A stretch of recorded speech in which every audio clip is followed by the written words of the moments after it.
Food and Wine Insider is a weekly look at a $1.5 trillion industry touching every American. Devoted to the business of purveying food and decanting wines, Food and Wine Radio is a unique program highlighting not food recipes or wine vintages, but how to make a profit while satisfying America's palates. In this competitive but highly rewarding sector, many men and women have made profits while fulfilling a dream. Food and Wine Insider is all about better managing any business involving food and wine. Each week, your co-hosts sit down with successful restaurateurs, food mavens, winery vintners, store owners, food suppliers, and other leaders in the worldwide industry that centers on foodstuff and wine. In frank give-and-take sessions, guests and panelists talk about the business of bringing healthy and pleasurable foods and wines to others. Your Food and Wine Radio host are Ann Daw, former president of the Specialty Food Association and a longtime food executive who has held senior positions both here and abroad with Kraft Foods and Philip Morris. Don Mazzella, a nationally known business commentator. On each show, they invite leaders of the world's culinary and wine industries to share the secrets of their success. Visit us at foodandwineinsider.com. You know, Ann, on Governor's Island very soon, they're going to hold the 14th annual Vendy's Award.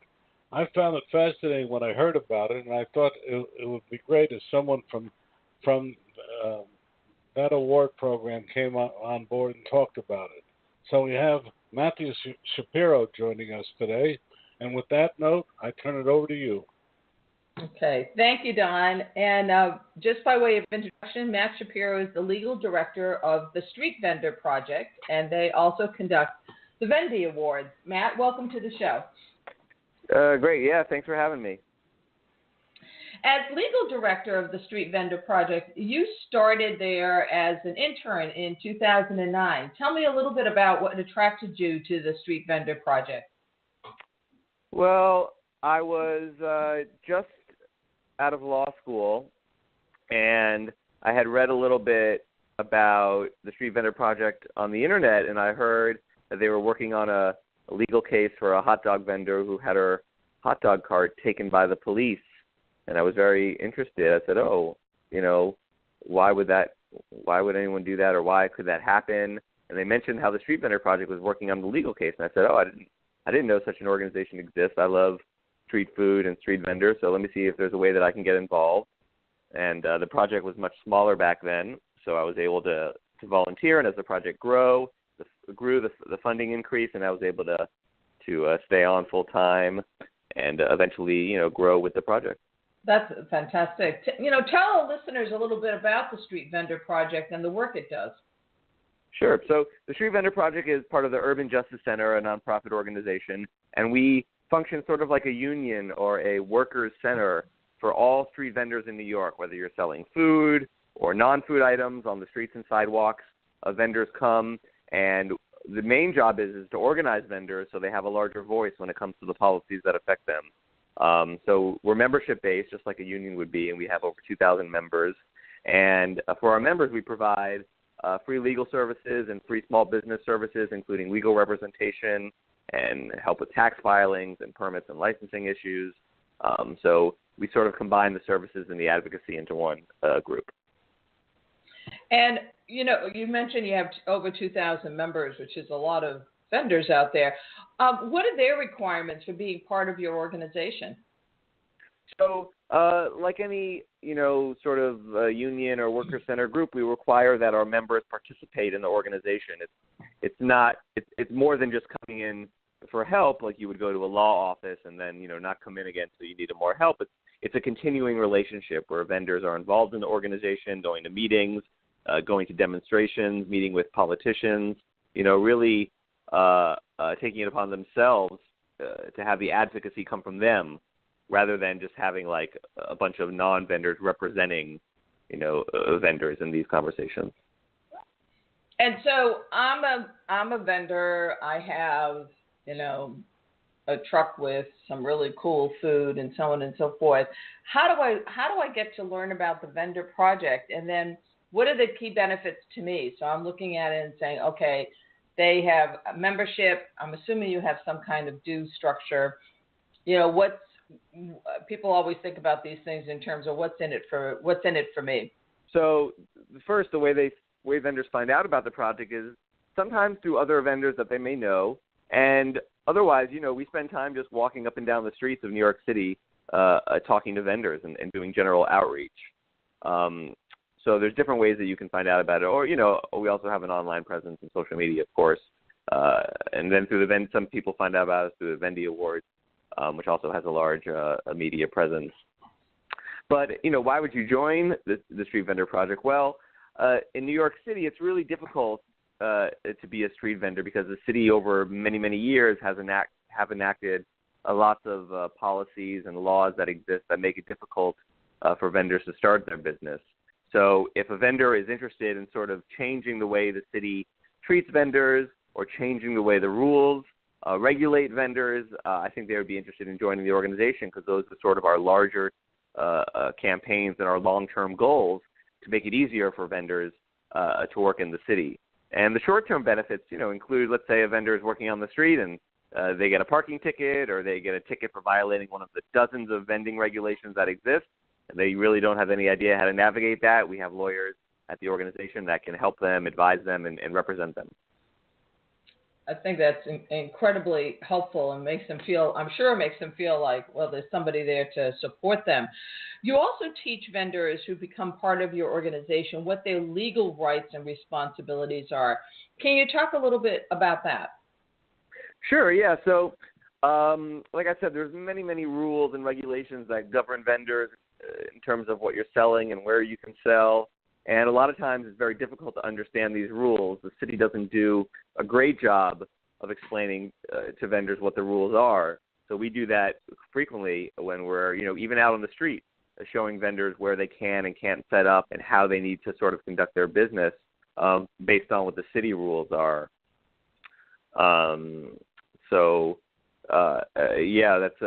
It can be very, very difficult and overwhelming, especially because most vendors in the city are immigrants who don't speak English as their first language. So we, do a lot of advising on what the regulations are. Yeah, and you mentioned earlier that you're part of the Urban Justice Center. Can you talk a little bit more about the work that organization does and how it helps your members? Sure. So the Urban Justice Center is a large sort of umbrella nonprofit organization, and it functions sort of like a cooperative.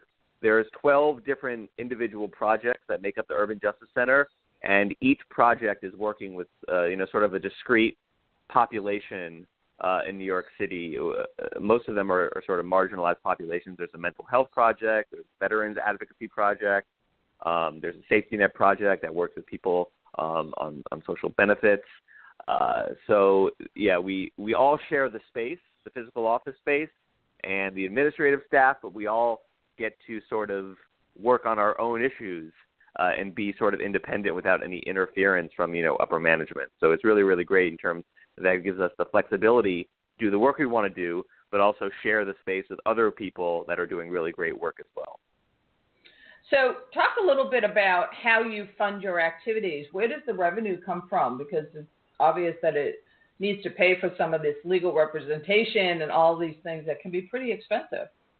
Yeah, that's right. Like any nonprofit, fundraising can be a challenge. So the fundraising is done in different ways. One, as we talked about, we have the Vendy Awards, which is our annual fundraiser coming up this year on September 22nd. People buy tickets, and all of the revenue that's generated goes directly to the Street Vendor Project. We also apply for and receive different grants from different foundations that fund nonprofit work in New York City. Our members pay a small amount of dues every year, and that helps a little bit to fund our work. And then we get a small amount of city government funding from the different city council members. Terrific. In other large cities, I've noticed certainly in D.C., in San Francisco, there's also large, vendor truck, people selling food through trucks and so on and so forth. Are there sister organizations out there in those particular big markets? Because you're really focused on New York. Right. So there are some other organizations that are working with vendors in various cities. I would say the most prominent one right now is probably in Los Angeles. They've been fighting for many, many years to sort of legalize street vending. They have a big issue with vending on the sidewalks out there. It's completely illegal to vend on the sidewalks in Los Angeles. If you have a truck on the street, it's okay, but the vendors that push their carts or whatever they're selling on the sidewalks, have been fighting for many, many years, and finally they're gaining some traction with the city and state government to make some rules that would officially permit them to sell on the sidewalk through a whole system of permitting and licensing and so forth. But that's one example of another organization that's doing really good work to sort of organize vendors out in Los Angeles. And when you say street vending, I always think of food, but is it more than food, or is it fundamentally food that you're addressing with the street vendors? Oh, no. Anyone selling anything on the sidewalk, we have, we do have a lot of food vendors, but we also have a lot of vendors that sell merchandise, that sell artwork on the streets, on the sidewalks. So all of those folks are definitely street vendors and are part of our organization as well. Interesting. When I think about food specifically in terms of street vending, I wonder if you've had any challenges in terms of just health and safety concerns, and do you do anything with your vendors in that whole area? Because I would think the health department probably takes a pretty good eye at what's going on with street vendors from a food aspect. That's exactly right. So the health department regulates mobile food vendors in almost exactly the same way that they do restaurants. In fact, the entire health code that applies to restaurants also applies to mobile food vendors. And just like they have inspectors that go out and inspect the restaurants, they have a whole team of inspectors that go out and inspect mobile food vendors. And very, very soon, the vendors in New York City will be getting letter grades just like the restaurants do. Oh, very interesting. So your A's and your B's, and God help you if you have a C. Yep, that's right. Exactly. I want to shift gears a little bit to talk about the Vendies. The 14th annual one is coming up on September 22nd at Governor's Island. Could you talk a little bit about the awards and what the key criteria are for being considered? The whole process is kind of interesting to me on how you conduct these awards. Please talk about that. Yeah, sure. So the Vendy Awards is really showcasing the top food vendors in New York City. And, throughout the spring and beginning of the summer, there's a whole public nomination process where anyone can go on our website and nominate their favorite food vendor in New York City.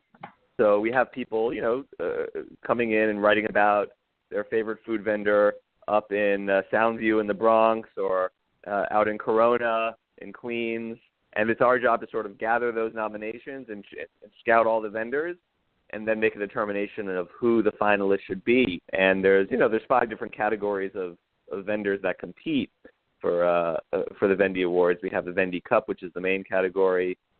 We have Best Rookie Vendor for new vendors that are just starting out. We have Best Dessert Vendor for vendors that only sell sweet items.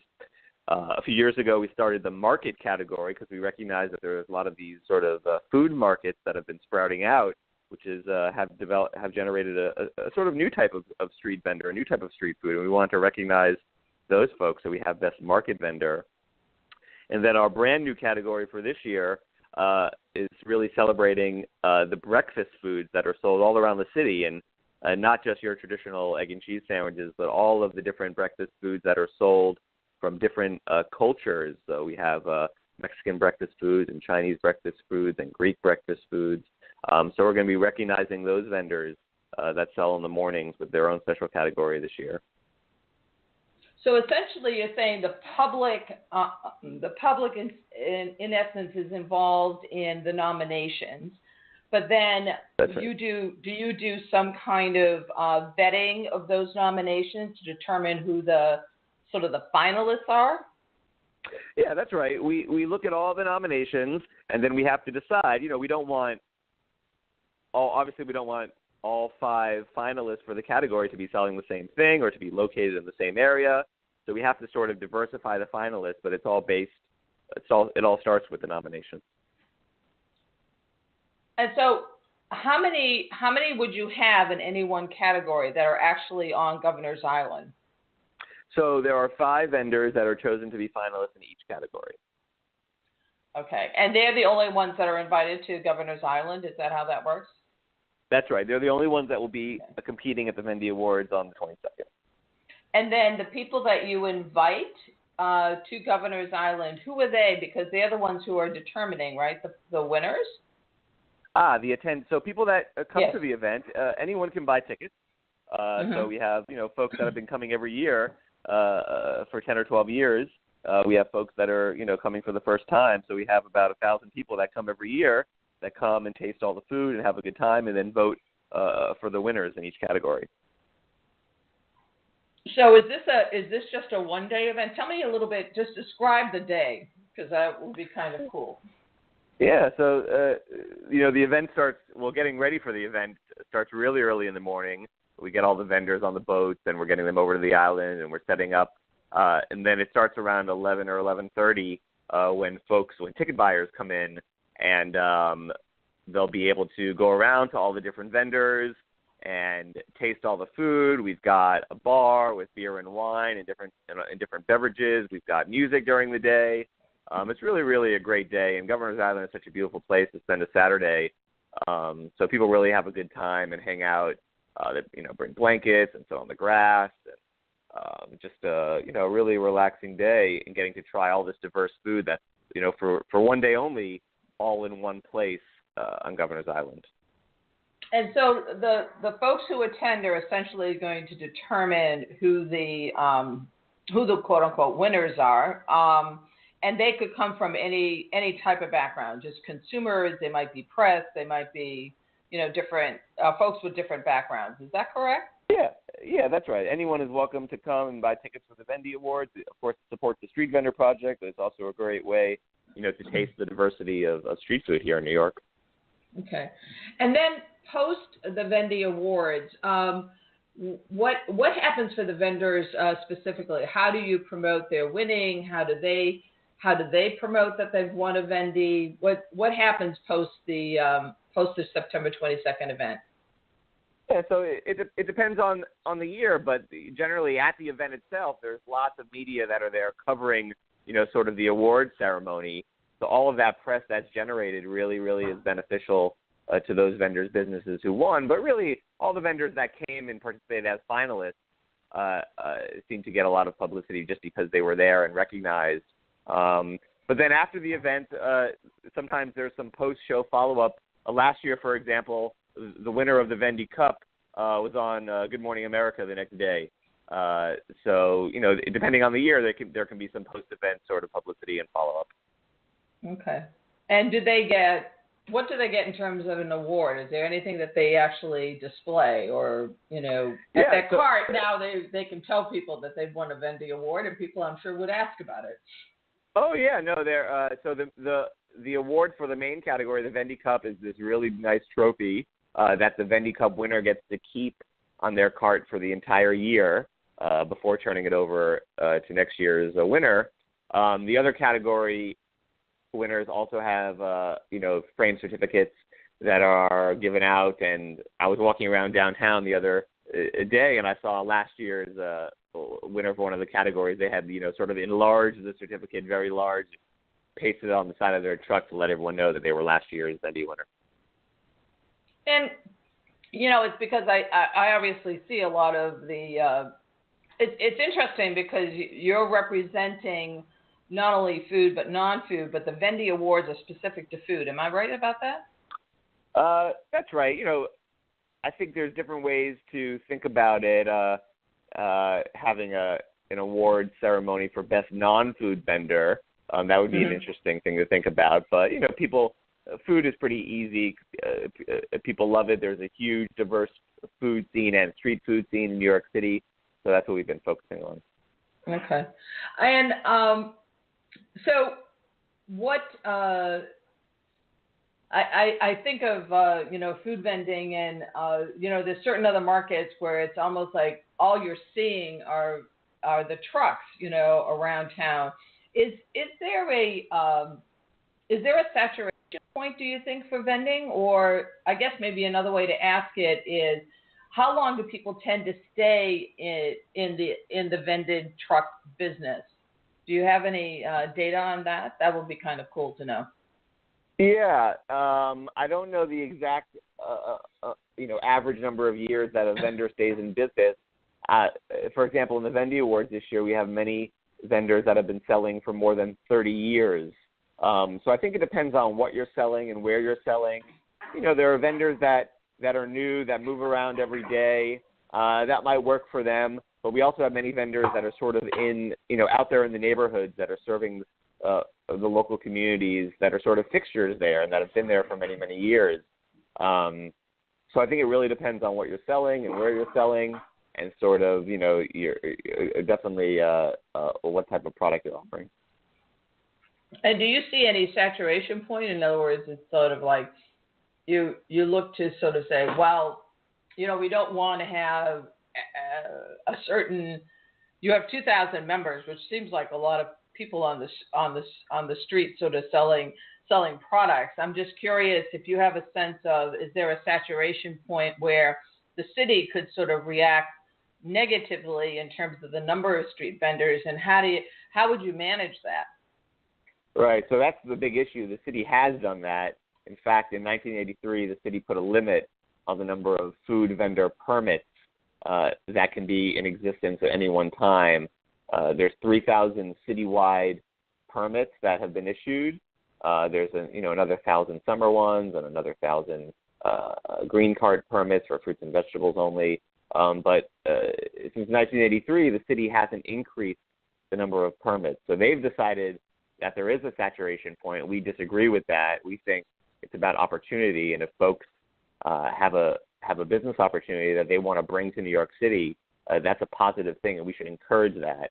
But in fact, the city has limited opportunity by keeping this cap in place and by refusing to allow new businesses to sort of operate legally. If you want to be a vendor now, you have to find someone that has one of those 3,000 permits that used to use it, that used to be a vendor, and then sort of make an arrangement with them, which is not always a kosher thing to do.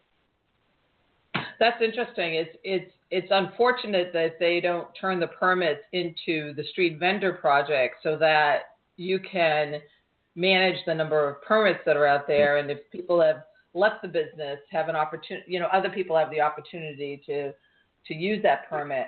I don't know if that's an opportunity for you, but it would seem that would really help, I would think. That would be interesting. I mean, what we really want is the city to lift that cap on the number of permits. So if you had a good business idea, if you have this great new food item that you wanted to sell, you could go directly to the city, pay that money to the city instead of a third party, and try and start your small business. That's what we really want the city to do. Sure. And there are farmers markets, obviously, in the city. I've seen them in Union Square and so on. Do you have any relationship with the farmers markets at all, or are you specifically sort of the street vendors?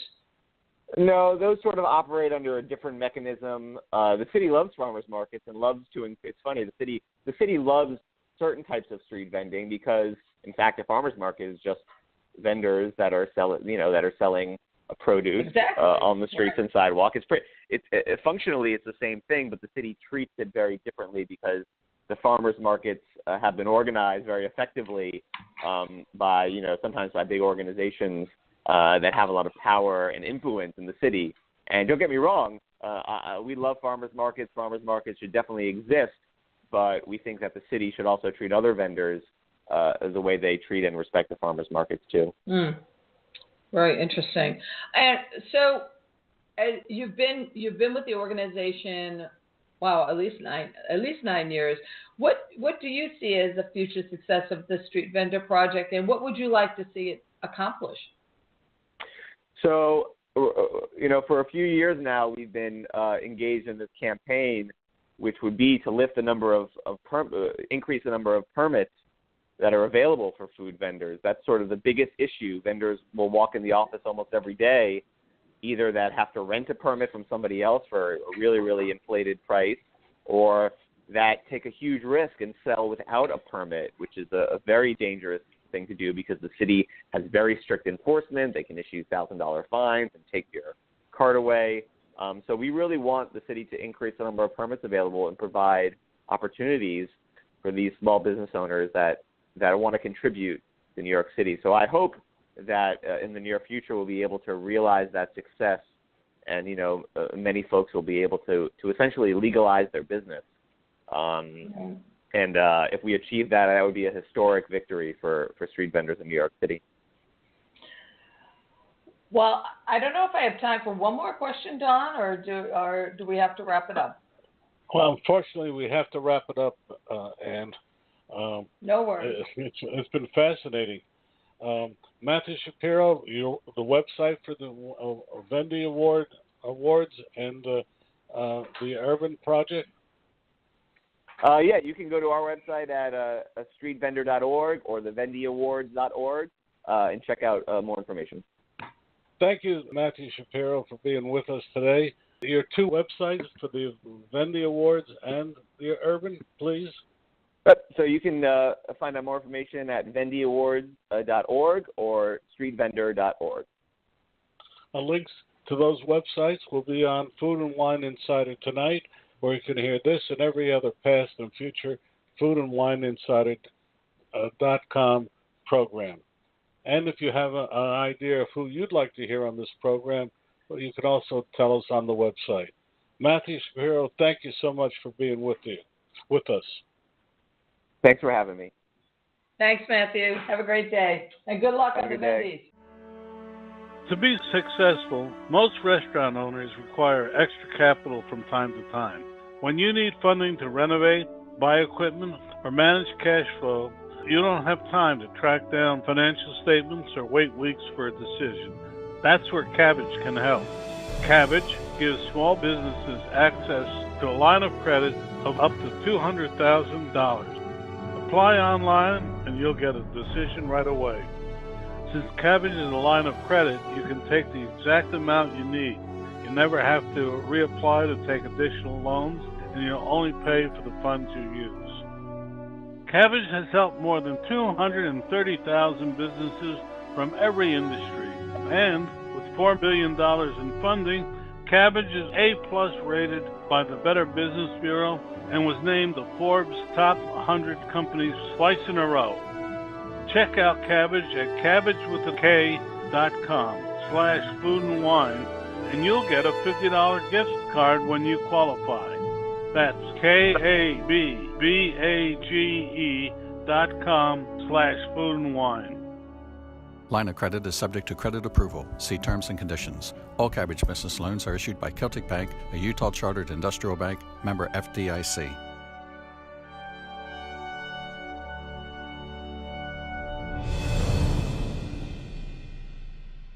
And our next guest is Val Stalowir of Virgil's No Sugar Sodas.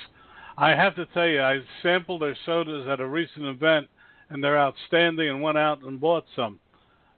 Val, welcome to the program, and Ann, it's all yours. Thanks so much, Don. Yes, Valentin Stalowir is CEO of Reed's. It's a premium beverage maker of hand-brewed craft beverages, including Reed's Ginger Beer. I love ginger beer. And Virgil Root Beer. Welcome to Food and Wine Insider. Thanks, Ann. You're welcome. Before you joined Reed's as CEO, please talk a little bit about your early experiences. We'd love to hear a bit more about your background.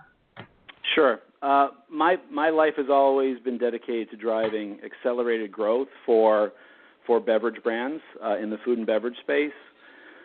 Started my career with Quaker Oats, worked on big brands like Captain Crunch, smaller brands like Rice-A-Roni, a lot of new product development work, acquired Near East, which was one of the first natural brands for Quaker, so always looking for sort of healthier trends.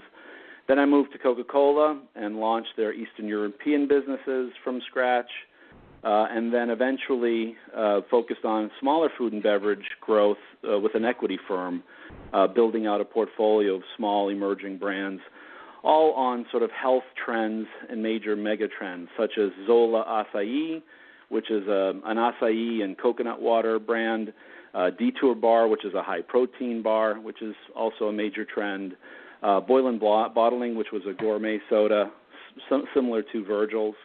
So I've been, basically building brands and going through accelerated emerging growth for my entire career. And what in particular attracted you to Reed's? Yeah, so Reed's and I go way back to 2004.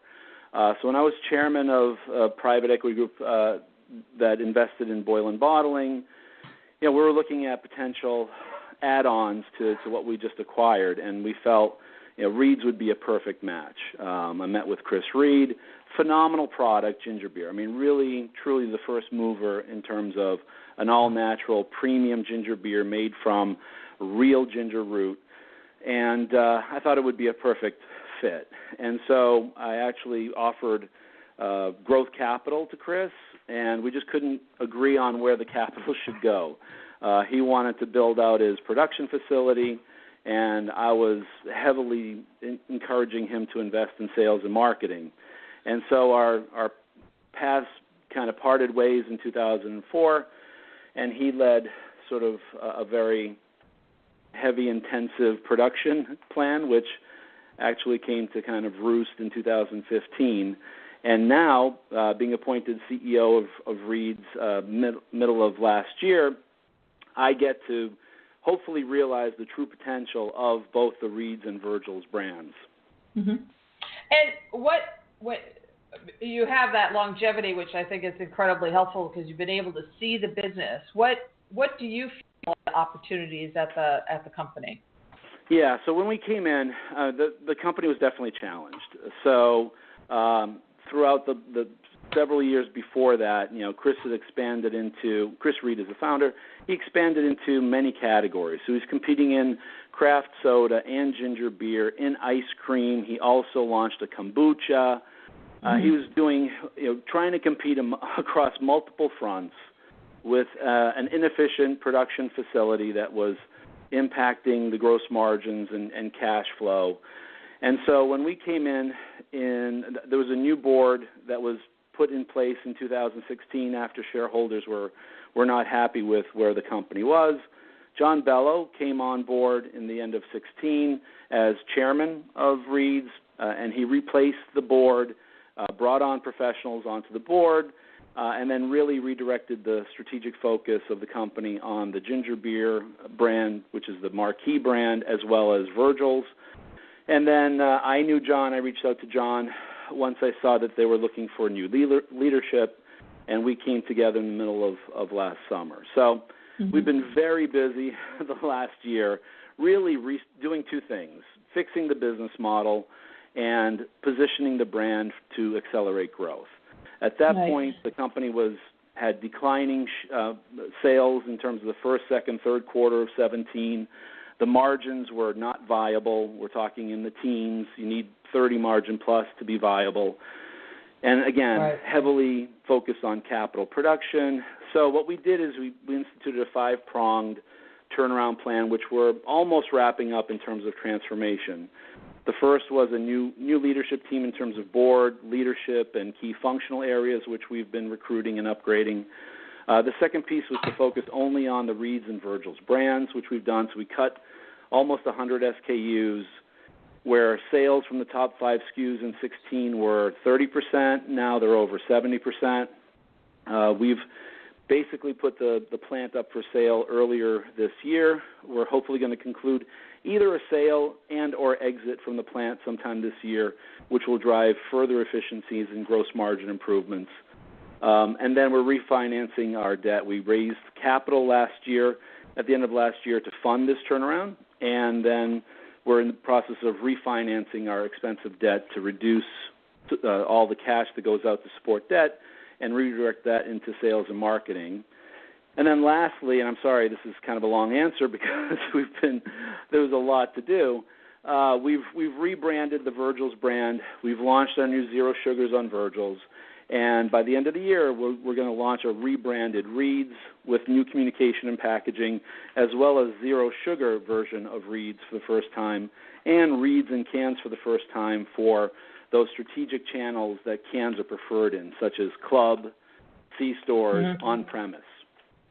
No, I think that was incredibly helpful because having been in larger CPG companies myself, the focusing, making sure the fundamentals are right, making sure that you're positioning your products well and you have a focus is all what makes total sense. And I really appreciate your sharing those points because I think they're really, really helpful. Your founder is still involved to some extent. What are the kinds of things that you've learned from him?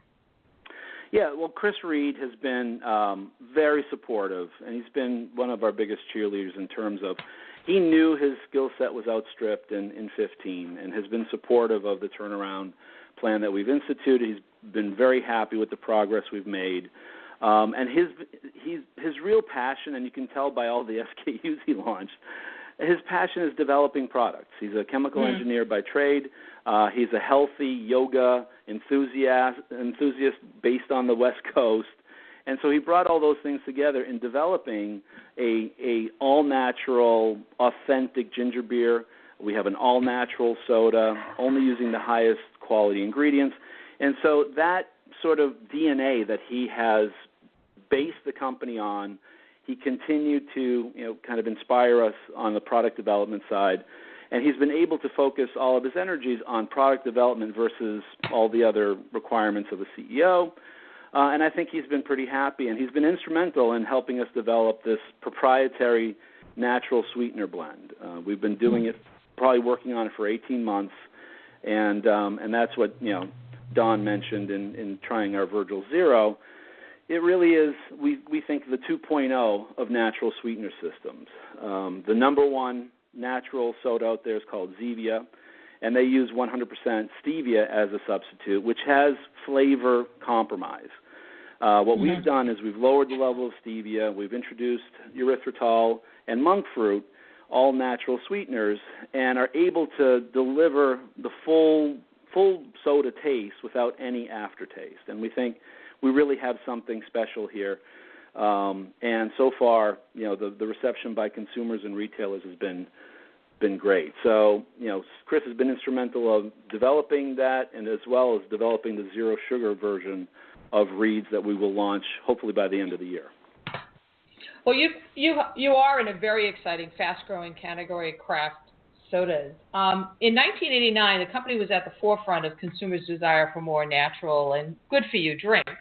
How have you seen the market change since then? Because there really is an explosion of so many products on the market now. Yeah, absolutely. So, natural and organic products have been growing at 3, 4, 5 times faster than mainstream. Consumers are looking for healthier alternatives. So what started as craft has really boomed in terms of many categories. You're drinking Starbucks coffee now, Ben & Jerry's ice cream. You're drinking craft beer. Craft beer now is 22% of the beer category. So all of that has just accelerated. In craft soda, it's just starting to really accelerate. It's controlled by the Coke and Pepsi and Dr. Peppers of the world that are fighting hard to keep their mainstream offerings in place. So there's huge upside still that remains in craft soda. We're less than 1% of the soda category. But all the same consumer trends of wanting to find premium products, all-natural products, healthier products, naturally sweetened products, or naturally low-sugar products, all those things are coming to a head and only starting to accelerate, where really food, I think, has been the main driver of the move to healthier, all-natural, getting rid of preservatives and artificial colors and ingredients. And beverage has been a little bit behind because of the massive power that the big three have, the shelf space they control, and their infrastructure that is based on high fructose corn syrup and preservatives. You just haven't seen the same level of change and development in the beverage side as you have. Well, you've seen the explosion of water and other healthier items, but you haven't seen that same piece in terms of soda. Yeah. My observation would be that, however, that the smaller companies, the non-behemoths, have a nimbleness that allows them to shift and change and decide where their product should go where the customer is most interested. But we've been talking with Val. Do you prefer to be called Val or Valentin? No, Val. I never. Okay. my name's hard enough. I try to simplify that. Yeah. Okay. We've been talking with Val Stalowir. He's CEO of Reed's. And I wanted to talk a little bit now about both Reed's ginger beer and the Virgil's craft soda. Can you talk a little bit more about what makes each one of them special and distinctive and, really competitive in the marketplace? Yeah, I agree. Look, soda and beverages are a very crowded space. You've got big players. So if you don't come to the table with something that's truly unique and compelling to consumers, you really don't have a chance to break through. So all the innovation you've seen in terms of antioxidant beverage brands, in terms of vitamin water, energy drinks, all of them really brought together new offerings that people haven't seen. And so, from our perspective, we really want to be the Sam Adams of craft soda. And we believe there's tremendous amount of pent-up consumer demand for healthier options. And we have two in the most dynamic space. So one is ginger. So ginger is growing. Even though there's no ginger in ginger ale, the ginger ale category is up 6% recently. But, the major trends are, mainstream is declining and people are looking for better alternatives. And so ginger beer, we're the number one selling ginger beer in the U.S., and, that category is growing 16%. And what makes us special, so we're in a growing category, we're leading in a growing category, but I think people are starting to understand there's 3 lawsuits now basically suing Canada Dry saying that there's no ginger in their ginger ale. So I think there's a major opportunity for us to be the disruptor in the ginger beverage space by having people come to real ginger. And what makes Reed's ginger beer special versus the ginger ales is that we take organic ginger root from Peru, import it to the U.S., we process it, filter it, and bottle it. So you have all of the ginger that you get in our product and the burn that you get from our product, because it burns, because ginger has that burn, comes from organic ginger root and real ginger. And then to make it even more, let's say, enjoyable, we use a Jamaican-style recipe that includes pineapple juice, lemon, lime, honey, and so you can drink it every, as a daily ginger experience, or you can mix it with alcohol and make the very popular Moscow Mule product. So that's what makes us special, is we're the only ones that are using fresh organic ginger root to make our ginger and then mix it in a Jamaican style that makes it very, very palatable. So, from that perspective, we are really the only one that takes the time to do what we do in terms of the ginger beer. On the Virgil side, we're using the highest level of ingredients that other craft sodas do not. Ours is all natural, no preservatives, no artificial colors or flavors. And the magic there right now, with the new offering that we have, is our zero sugar formula, which I just spoke about with the proprietary blend. That really differentiates us. We believe that's the 2.0 of natural sweeteners. And we hope to attract some of the mainstream soda drinkers that don't want to have chemicals in their soda, moving away from aspartame and sucralose. We also want to capture some of the sparkling seltzers are exploding with LaCroix and other brands, but in my opinion, they don't taste much like what they say they are. And with us, with our Virgils, you get all the benefits of a sparkling water with no calories, no sugar, all natural, but you also are able to enjoy the flavor of a root beer, a cola, a lemon lime, orange, black cherry. So from that perspective, we have 2 of these great brands with great liquids inside in categories that are growing. The specialty craft soda with 0 calories, that category is also growing 16%. So we believe we have, leaders in the 2 spaces that are continue to grow, and our greatest challenge is to get our message out there in a wider, broader way.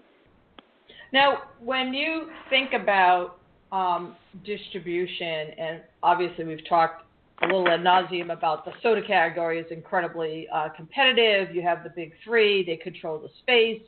A lot of the traditional retailers.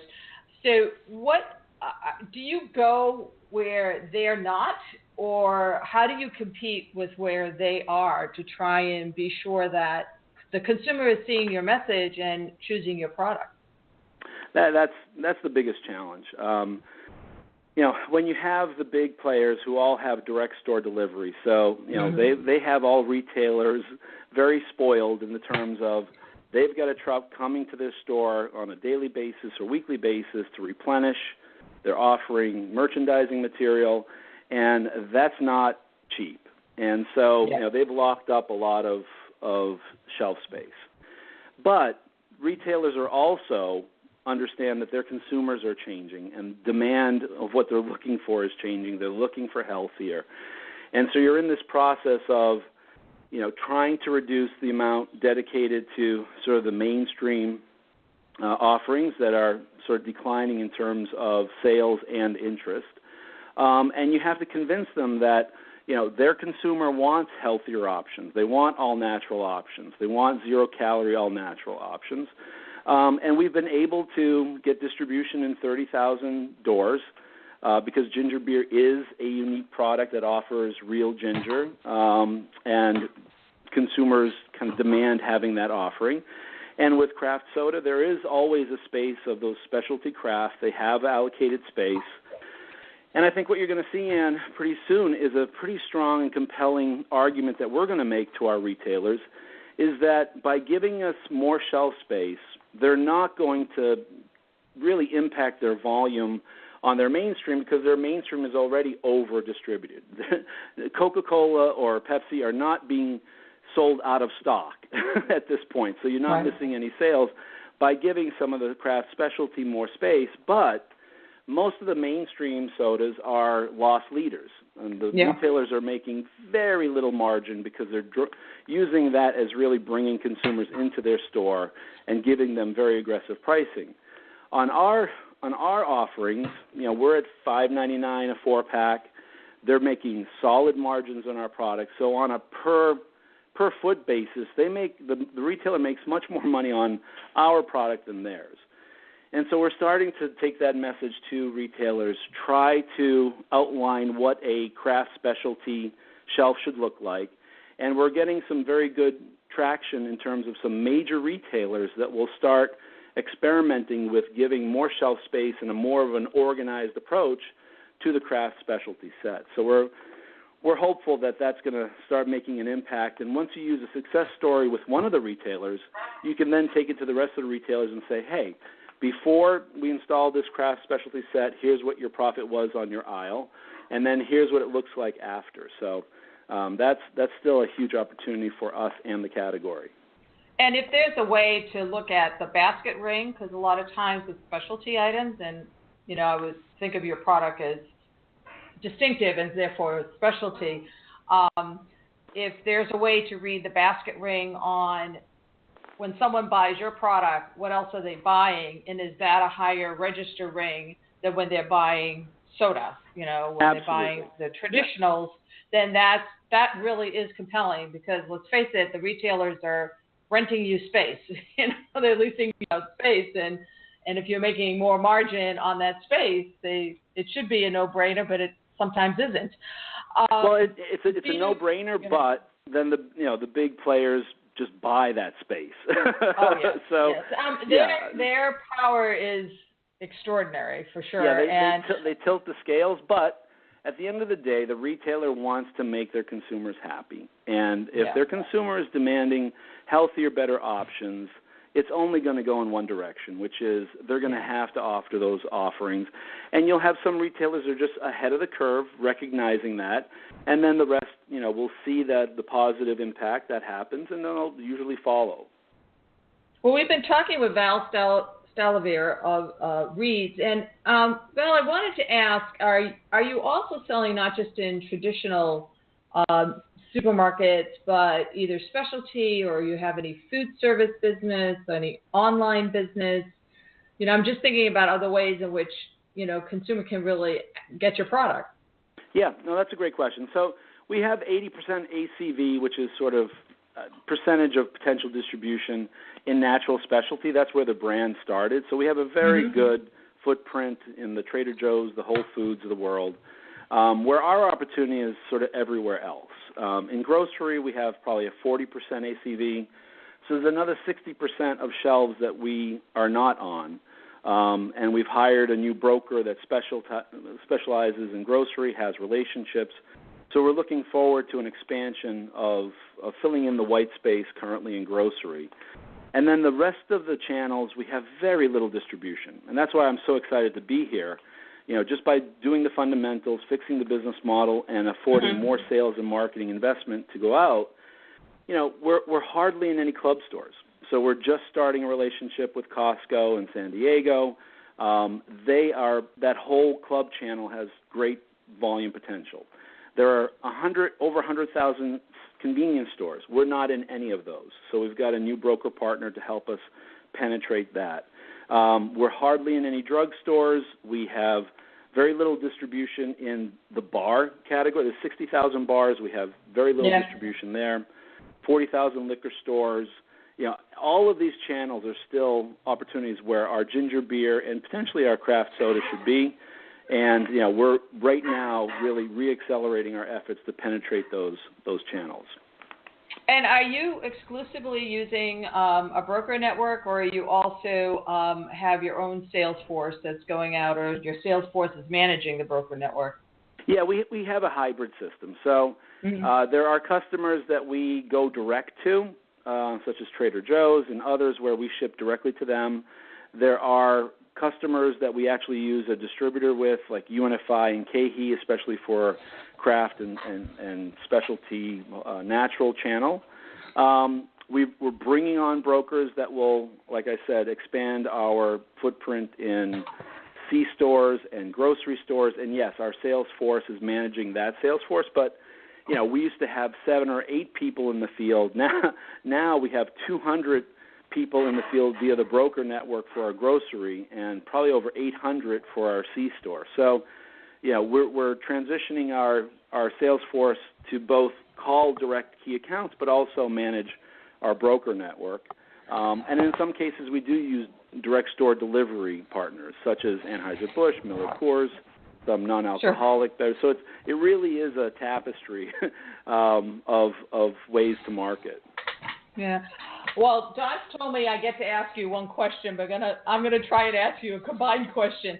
I really would love, we didn't get a chance to talk about the people who are working for you, and I would really love for you to talk a little bit about what your team is like and what you have found as effective ways of inspiring your employees against what really is a change, not a change, but a bigger vision for the company and the ways forward. Yeah, and that's a great question. So this is sort of one of the biggest startups, a $40 million startup, because there is a change of culture where we're bringing in professionals, kind of been there, done that professionals, from CPG, from beverage. But all of them, first of all, we're unified by all of us love the products. And we believe in the product, and we believe in the category growth and the upside. We have a combined vision here of a big, hairy objective of, doubling and tripling this business in the next, few years. So we're all kind of combined on, climbing the same mountain and believing in that mountain, believing in the category, believing in our points of difference, and believing in the upside of the category. So that's where it begins, where you have people believing in the vision and the mission. The next piece really is they're going to all be stakeholders. So all of them, every single person in this company has a stock option plan that has significant payout in value, multiples of their annual salary if we accomplish that big, hairy mission. And then lastly, sort of we're very small, we're very flat, we're very flexible. And I think, the two things that differentiate our team is really the need to wear multiple hats. First of all, it's all about passion, being passionate about what we're doing, but be able to wear multiple hats. They're all kind of been there, done that people, but they've all had their experience outside of big blue chip. They've all kind of got their cuts and scrapes in going out on their own, participating in more entrepreneurial experiences, sometimes good, sometimes not great. So I think, what differentiates us is we've been there, done that, but we've all taken that risk to go more entrepreneurial, and that's what really brings us together. We have that common professional background, but we have that entrepreneurial spirit because we've proven, and it's kind of scary when you leave Coca-Cola and you start trying to build smaller emerging brands fighting against the large players. You have to have a different mindset, and you have to kind of have the ability to think quickly, adjust quickly, and do the work that you usually had teams doing the work. So, we're kind of a unique crew. So you found a way to not only people liking the product and what you're providing is incredibly important, but inspiring people against a new vision and rewarding them for that, incentivizing them for that is really the goal accomplished. Yeah, we're all owners. We're all owners in this company, so we should be rewarded in what we build together. Yeah. Don, I'm going to shift it back to you. Thank you. It's been a very illuminating conversation. We're talking with Val Stalowir. He's the CEO of Virgil's No Sugar Soda. A link to his website will be on foodandwineinsider.com tonight.